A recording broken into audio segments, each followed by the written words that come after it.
Et la troisième chose, qu'est-ce qu'il faut pour réussir? Dieu veut qu'on réussisse et que nous soyons prospères même dans cette vie. Plusieurs chrétiens ne sont pas conscients du fait que Dieu veut la réussite ici-bas.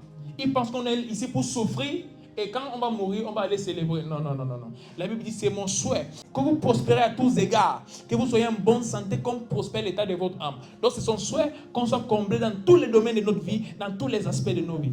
Et Dieu nous dit ici, c'est la volonté de Dieu qu'on réussisse. Mais maintenant, quelle est la première chose à faire pour réussir?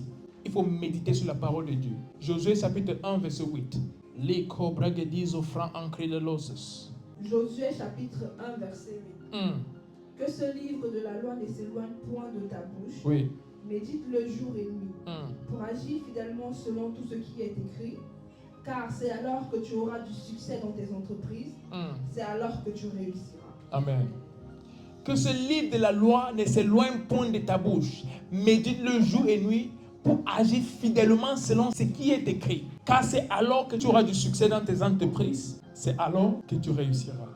Pour réussir, il faut méditer sur la parole de Dieu. La plupart des idées que j'ai eues dans cette vie venaient quand j'ai médité.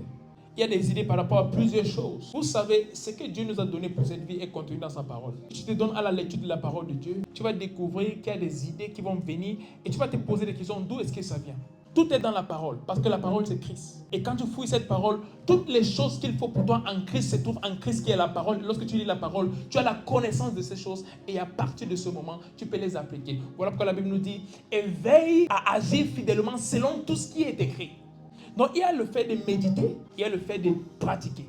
Quand tu médites, Dieu te donne ce qu'on appelle le rhéma. Il y a une révélation que tu as.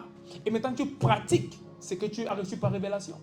Donc parfois tu lis la parole de Dieu et tu vois par exemple, on parle d'Abraham qui avait du bétail et tout le reste. Et tu te dis, mais je vais investir dans quelque chose. Et la Bible nous spécifie ici, tu auras du succès dans tes entreprises. Donc Dieu t'apprend déjà, il te dit déjà, il faut entreprendre. La réussite ne vient pas d'un travail. Un salaire ne peut jamais te faire réussir. Il faut entreprendre. C'est alors que tu auras du succès dans tes entreprises. C'est alors que tu réussiras. Donc tu peux avoir un salaire de base pour commencer. Mais en tant qu'enfant de Dieu, tu dois savoir que Dieu t'appelle à entreprendre. Voilà pourquoi il dit, il bénira l'œuvre de tes mains. Il bénira l'œuvre de tes mains. Il faut commencer quelque part avec quelque chose. Mais après, demande, pendant que tu lis, pendant que tu médites, Seigneur, quelle est cette idée que tu as mis à moi? Quelle est cette idée à travers laquelle tu vas me faire prospérer? Quelle est cette chose que tu m'as donnée pour que je puisse prospérer? C'est vrai, j'ai un travail que j'ai fait. Mais quelle est cette chose qu'il me faut pour ma prospérité? En quoi se cache ma prospérité? Quelle est cette chose qui va faire éclore ce qui est à moi? Et de ça, le Seigneur va te faire prospérer. La deuxième chose, c'est le travail. Genèse chapitre 3, verset 19. Genèse chapitre 3, verset 19. C'est à la sueur de ton visage que tu mangeras du pain, jusqu'à ce que tu retournes dans la terre d'où tu as été pris, car tu es poussière et tu retourneras dans la poussière. Amen. La Bible nous fait comprendre ici que ce n'est pas le travail qu'on mange. Il dit, c'est à la sueur de ton visage que tu mangeras, pas que tu réussiras. Que tu mangeras. Mais il a dit quoi? C'est alors que tu auras du succès dans tes entreprises. Donc le succès vient d'entreprendre. Mais manger vient du travail. Donc si tu veux pouvoir subvenir à tes besoins, il faut travailler. Mais si tu veux réussir, il faut entreprendre. Et voilà l'idée que plusieurs chrétiens ne connaissent pas. Donc ils viennent, peut-être ils donnent les dîmes et tout le reste, mais ils ne cherchent pas à créer quelque chose. Ils ne disent pas, Seigneur, donne-moi une idée. Et les gens du monde ont cette sagesse-là. Ils comprennent que mon travail ne suffit pas. Mais les enfants de Dieu, ils se disent, ok, peut-être parce qu'il paye ma dîme, peut-être parce que j'ai pris, Dieu va me bénir, mon boss va m'augmenter. Il y a une chose qui est sûre, c'est que ton boss ne peut jamais t'augmenter plus que ce que l'entreprise peut te donner. Donc s'il a mis quelque chose comme, disons, 3 000 € comme fourchette pour des payes, ça s'arrête là. Même si Dieu a prévu 30 000 € pour toi, c'est que tu vas prendre 3 000 € chaque mois jusqu'à ce que ça atteigne 30 000 €. Pourtant, Dieu voulait te le donner une seule fois. Et si tu te lances dans les affaires, à travers ça, il peut te bénir. Et quand on parle d'affaires, plusieurs personnes pensent à des très grandes choses. Non, on commence avec quelque chose. Qu'est-ce que tu sais faire? Et qui a besoin de ce que tu as? Qui a besoin de ce que tu as? Et là, tu mets un prix sur cela. Pour un début, ça va être difficile. Peut-être on ne te connaît pas encore. Il y a beaucoup de choses qui sont comme des freins au départ. Mais avec le temps, tu le fais et tu deviens excellent dans ce que tu fais. Tu découvres que les gens commencent à mettre une demande sur ce que tu as. Et à partir de ce moment, les choses changent. Donc, travailler, c'est très important parce qu'il faut ça pour manger. Mais quand on parle de la réussite, quand on parle de la prospérité, il faut une idée à travers laquelle Dieu va te faire prospérer. Et même des hommes de Dieu sont tombés dans ce piège. Ils pensent que prêcher, c'est tout. Jamais. Prêcher ne suffit pas. Même toi, homme de Dieu, demande à Dieu de te donner une idée. Regardez les hommes de Dieu qui sont vraiment prospères dans ce monde. Vous allez voir, ils sont dans l'immobilier, ils sont dans beaucoup de choses. Étant hommes de Dieu, pourquoi est-ce qu'ils font ça? Il y a des gens qui font des semences et tout le reste. Pourtant, ils n'attendent pas que ça. Parce que Dieu a dit, je vais te faire prospérer à travers l'œuvre de tes mains. Le don va t'amener à t'asseoir à la table des rois. Il a dit, l'excellence du don d'un homme va l'amener à s'asseoir à la table des rois. Mais lorsqu'il est à la table, ce qu'il prend de cette table, qu'est-ce qu'il fait? S'il gaspille la chose, il redevient pauvre, malgré son don. Mais s'il prend ce qu'il a des tables des rois à cause de l'excellence de son don et il investit, il prospère également. C'est alors que tu auras du succès dans tes entreprises. Et les enfants de Dieu ne doivent pas se contenter de ces choses-là. Pendant que les gens du monde sont en train de piller toutes les ressources que nous avons, les enfants de Dieu attendent qu'un jour les choses vont changer. Mais les choses changent quand tu commences à voir les choses comme la parole de Dieu le dit. C'est alors que les choses commencent à changer. Quand tu décides de voir les choses comme la parole de Dieu le dit. Donc, il faut entreprendre et il faut travailler. Une autre chose qui amène la prospérité, c'est honorer les serviteurs de Dieu.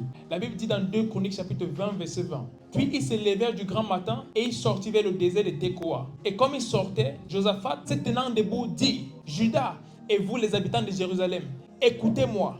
Croyez en l'Éternel, votre Dieu, et vous serez affermis. Croyez en ses prophètes et vous prospérerez. Il y a une chose qui est attachée à la prospérité quand ça concerne les serviteurs de Dieu. L'onction est une chose qui peut débloquer beaucoup de choses. Et Dieu met ça dans ses serviteurs pour une raison.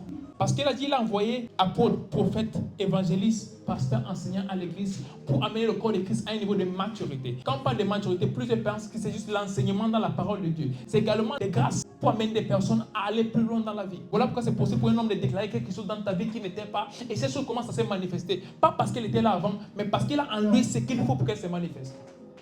Et la Bible dit quoi? Croyez en Dieu, vous serez établis. Croyez en ses prophètes, vous allez prospérer. Il y a une chose qui concerne la prospérité qui est attachée au ministère prophétique. La prophétie peut te prendre d'un endroit et te poser dans un autre endroit. Lorsque tu lis le livre des 2 rois, on apprend qu'il y avait une famine en Israël. Et qu'est-ce qui s'est passé? Le roi a dit, cherchez-moi le prophète Élisée. Il n'a pas dit, cherchez-moi les agriculteurs. Il n'a pas dit, cherchez-moi ceux qui planifient les choses. Il a dit, cherchez-moi le prophète Élisée. Pourquoi? Il y a la famine. En fait, c'était à un point où les gens s'entretuaient pour manger parce qu'il n'y avait même pas de nourriture. Et en ce moment, au lieu de chercher les gens qui savent cultiver, il dit cherchez-moi le prophète Élisée. Pourquoi? Ils savent que pour ce genre de problème, si on a utilisé une stratégie naturelle, ça va prendre beaucoup de temps. Mais on a besoin d'une chose rapide. Et qui peut bouger ça? C'est celui qui a l'onction. Il a dit cherchez-moi le prophète Élisée. Et le prophète Élisée vient et il dit demain à 7 heures. Il y avait un prix. En fait, quand il y a la famine, les choses coûtent très cher. Donc une chose qui te vend peut-être 1 euro, se vend à 10 euros. Donc là, il parle de shekels, c'est tout. Nous, on connaît l'euro, on va utiliser l'euro comme exemple. Il a dit demain à 7 heures, quelque chose qu'on vendait par exemple à 100 euros sera vendu à 1 euro. Ça veut dire qu'il y aura tellement d'abondance que les choses n'auront même plus de valeur. Et l'un des officiers du roi a dit, même si Dieu ouvre les écluses des cieux, c'est impossible qu'une telle chose se produise. Et qu'est-ce que le prophète lui a dit? Tu vas voir ces choses se produire, mais parce que tu n'as pas cru en la parole du prophète, tu ne vas pas en bénéficier. Et la Bible nous dit quoi? Il y avait des lépreux qui étaient laissés hors de la ville. Parce qu'en ce moment, on ne laissait pas les lépreux vivre avec les gens. On les mettait hors de la ville. Et aussi là-bas, ils avaient faim. Donc ils ont dit, pourquoi rester ici quand on sait qu'on va mourir? Mais on part dans le camp adverse. S'ils vont décider de nous donner à manger, ok, ils vont nous donner à manger. Mais s'ils décident de nous tuer, c'est pas grave. Même si on restait là, on allait toujours mourir. Donc mieux aller là-bas. Et la Bible dit, pendant qu'ils allaient, les pas des 4 lépreux qui partaient là-bas, juste les pas, ils ont dit, les Syriens ont entendu les bruits d'une très grande armée qui arrivait et ils ont fui. Pourtant, c'était 4 lépreux qui venaient. Mais à cause de la prophétie, ça donnait un autre message à ces personnes qui avaient toutes les choses là. Et lorsqu'ils sont arrivés là-bas, il y avait la nourriture et tout. Mais les gens de tous ces pays, ils ont fui, ils ont tout laissé là-bas, croyant qu'une grande armée venait les attaquer, sans savoir que c'était 4 lépreux qui venaient. Mais ce son qu'ils ont entendu est un son qui est venu par prophétie. Donc la prophétie peut changer les choses. Et la Bible dit quoi? C'est les lépreux, lorsqu'ils ont vu ça, ils sont retournés en Israël, dit au roi ce qui s'est passé. Et il a envoyé les gens aller voir, il se dit non, la façon dont c'est pété, ils nous ont piégés, comme ça quand on va venir, ils vont nous tuer. Mais il a envoyé des personnes aller regarder si vraiment ces personnes étaient parties. Ils sont allés, ils ont vu que ces personnes étaient parties. Et exactement comme le prophète l'avait dit, ils ont pris toute cette nourriture et l'ont ramenée dans leur pays. En ce jour-là, quelque chose qui était vendu à 100 euros était vendu à 1 euro. Et les gens se bousculaient tellement, ils avaient faim, que l'homme qui avait douté de la parole du prophète, les gens se bousculaient à la barrière, on l'a écrasé, il est mort. Donc il a vu la chose comme le prophète l'a dit, mais il n'a pas bénéficié de ça parce qu'il a douté de la parole. La prophétie est capable de changer ta vie. La Bible dit, lorsque tu rencontres un prophète, c'est un changement de saison. Il y a cette femme dans la Bible qui avait juste un peu de quoi manger avec son fils et mourir. Et lorsque le prophète arrive, il dit prépare ça pour moi, je mange. Normalement, on va dire ce prophète, il est méchant. Parce que voici une veuve qui a un enfant. Ils ont juste un peu, ils vont manger ça et mourir. Mais le prophète arrive, au lieu de dire j'ai prié pour vous, que ça soit multiplié, il dit donnez-moi ça à manger. Et la femme a obéi, qu'est-ce qui s'est passé? La Bible dit lorsqu'elle a obéi, Il lui a dit, va prendre plusieurs vases, peu importe où tu trouves, et viens poser ça devant moi. Elle a commencé à verser l'huile et ça ne finissait pas. Ça a rempli tous ces vases-là. Il a même dit, va prêter chez des voisins. Elle allait prêter des vases. Et jusqu'à ce qu'il n'y avait plus de vases, c'est là que l'huile a arrêté de couler. Pour que Dieu te fasse prospérer, il y a des personnes qui vont placer à côté de toi, qui vont pouvoir déclarer des choses dans ta vie. Il y a des personnes qui vont placer à côté de toi, qui vont pouvoir te guider. Ils vont te dire, investis dans ceci au lieu de ceci. Je connais des personnes qui sont venues me voir, qui sont prophètes dans tel domaine. Je vois, il y a beaucoup de gens qui font de l'argent. Je dis, n'investis pas là-bas. Et quelques temps après, ils n'ont pas investi là-bas. Le truc est tombé. Par exemple, la crypto-monnaie. Il y a l'un de mes fils spirituels qui a commencé à faire beaucoup d'argent. Et il a vu que c'était un truc où l'argent s'est multiplié rapidement et voulait investir. Il lui a dit non, ne le fais pas. Et en ce moment, les gens faisaient vraiment beaucoup d'argent. Et très peu de temps après, c'est tombé. Plusieurs personnes dans le monde ont perdu des milliards. Et j'avais prophétisé ça, j'ai mis la vidéo sur YouTube. Ils n'investissaient pas dans la crypto-monnaie en cette saison. Mais plusieurs, un prophète crypto-monnaie, c'est stupide. Comment un prophète parle de la crypto-monnaie? Mais exactement ce qui s'est passé. Plusieurs qui ont investi en cette saison ont perdu de l'argent. Pourquoi? Dieu donne cette capacité à des personnes. Donc une autre chose qu'il faut faire pour prospérer, c'est honorer les prophètes de Dieu. Lorsque tu les honores, qu'est-ce qui se passe? La grâce qui est sur les vies t'amène à là où Dieu t'attend pour ta prospérité. Peut-être quelqu'un qui n'est même pas dans le plan de Dieu, mais par prophétie, ils peuvent l'amener dans le plan de Dieu pour être au bon endroit. Quand on parle de racheter le temps, est-ce que tu parles quelque part, tu achètes le temps? Non, c'est une grâce qui te propulse de là où tu es à là où tu dois être. Et c'est ça la prophétie. Voilà pourquoi la Bible dit, croyez en Dieu, vous serez établis. Croyez en ses prophètes, vous allez prospérer. Une chose ici, quand on parle de croire en Dieu, qu'est-ce que tu fais quand tu crois en Dieu? Tu lui donnes ta vie. Donc quand on dit croyez en ce prophète, ce n'est pas juste dire, ok, je crois qu'il y a un prophète. Quel est le geste que tu fais qui prouve que tu crois en la grâce de cette personne? Qu'est-ce que tu fais qui prouve que tu crois en cette grâce-là? La croyance, ce n'est pas juste dire des choses, ce sont des gestes qu'on fait. Si je dis je crois en Dieu, je lui donne ma vie. Si je crois en un prophète, je l'honore. Premièrement, dans mon cœur, c'est la première des choses. Pareil pour Dieu. Tu l'honores dans ton cœur. La Bible dit, il y a certains qui confessent Seigneur, Seigneur, mais dans leur cœur, il n'est pas là. Donc tu peux honorer Dieu avec ta bouche. Honorer Dieu même avec ta substance. Mais sans ton cœur, et que tu ne l'honores pas vraiment. Donc la première chose, c'est honore la personne depuis ton cœur. La deuxième chose, c'est les expressions. La Bible dit, l'abondance du cœur, la bouche parle. Donc tu exprimes ce que tu honores. Et la troisième chose, honorer la personne avec ta substance. Et c'est une chose que l'Église n'a pas compris en ce moment, en cette saison. Et à cause de ça, plusieurs personnes n'arrivent pas à entrer dans ce que Dieu a prévu pour elles, pas parce que Dieu n'a pas mis ces choses à leur disposition, mais elles ne font pas ce qu'il faut pour y entrer. C'est très important que l'Église comprenne ça, parce que plusieurs, en ne faisant pas ça, ne se retrouvent pas là où Dieu les attend et ne se retrouvent pas en train de faire ce que Dieu attend d'eux, et pour cette raison, ils n'arrivent pas à obtenir ce que Dieu a prévu pour eux. Dieu nous a déjà bénis, mais comme je dis, il y a des principes pour entrer en possession de la bénédiction de Dieu. Et ces choses-là sont très importantes.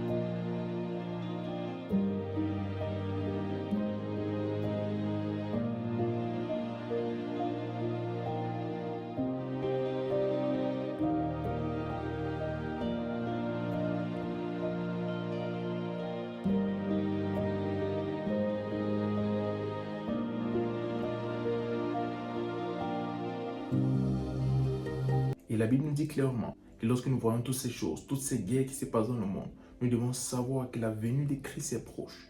Donc en même temps, je vais appeler à tous les enfants de Dieu, à ceux qui ne connaissent même pas encore Dieu, que c'est très important de donner vos vies à Dieu pour ceux qui ne l'ont pas encore reçu et pour ceux qui le connaissent, de marcher avec lui de façon intime. Parce que tous ces signes prouvent que notre Seigneur revient bientôt. Et lorsqu'il revient, il faut qu'il nous trouve prêts à l'accueillir. Parce que ceux qui ne seront pas prêts ne seront pas enlevés. La Bible nous parle des 10 vierges. Toutes les 10 étaient vierges, mais il n'y avait que 5 qui étaient prêtes pour recevoir le maître. Il y avait 5 autres qui n'étaient pas prêtes. Et au moment où il est venu, les 5 qui n'étaient pas prêtes étaient allés acheter de l'huile pour les lampes. Et lorsqu'ils sont revenus, il était déjà rentré et la porte était fermée. C'est très important de s'apprêter pour recevoir notre Seigneur qui revient bientôt. Et même cette nuit, le Seigneur me disait, repentez-vous car je reviens bientôt. Et lorsqu'il me parlait, j'ai eu une vision dans laquelle il y avait 2 groupes de personnes. Et un groupe était à l'intérieur et d'autres à l'extérieur. Il y avait comme quelque chose de transparent qui les séparait. Ceux qui étaient à l'intérieur et ceux qui étaient à l'extérieur. Et j'ai vu ces personnes qui étaient laissées à l'extérieur, en train de demander au Seigneur si elles pouvaient entrer. Et il les a répondu que c'était trop tard, ils ne pouvaient pas entrer. Et c'est là que le Seigneur Jésus m'a parlé et m'a dit, demande à mon peuple de se repentir et de se préparer car j'arrive bientôt. Ça fait un moment que le Seigneur me répète ce message à travers des visions. Même lorsque je médite, il me dit, dis à mon peuple que je reviens. Et si le Seigneur parle de ça constamment, c'est parce qu'il revient vraiment bientôt. Et l'église n'est pas prête, je peux vous assurer. Parce que ça fait déjà plusieurs fois que j'ai reçu ce message de la part du Seigneur. Et à chaque fois que je le vois parler de cette façon, je vois comme de la douleur parce qu'il sent que son peuple n'est pas prêt.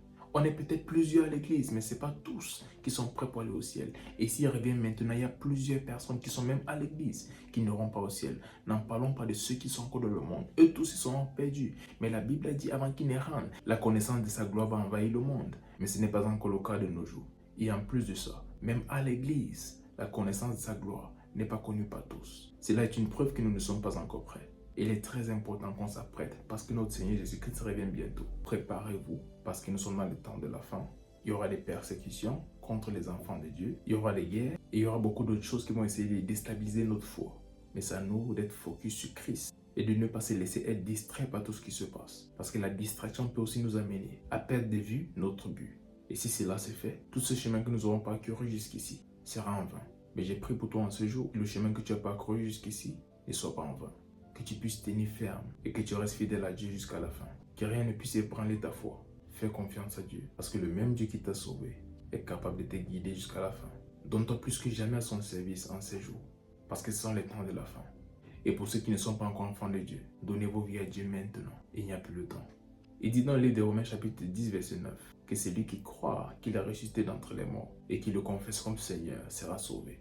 Et en ce moment, si tu n'as pas encore donné ta vie à Christ, je t'invite à prendre cette décision dès cette seconde afin de devenir enfant de Dieu et de vivre pour lui tous les jours de ta vie. Si tu prends cette décision, alors tu seras sûr que lorsqu'il revient à n'importe quel moment, tu iras au ciel avec lui. Si tu prends cette décision, répète juste après moi. Et pendant que tu répètes cela, crois-le vraiment dans ton cœur et tu seras sauvé à partir de ce jour.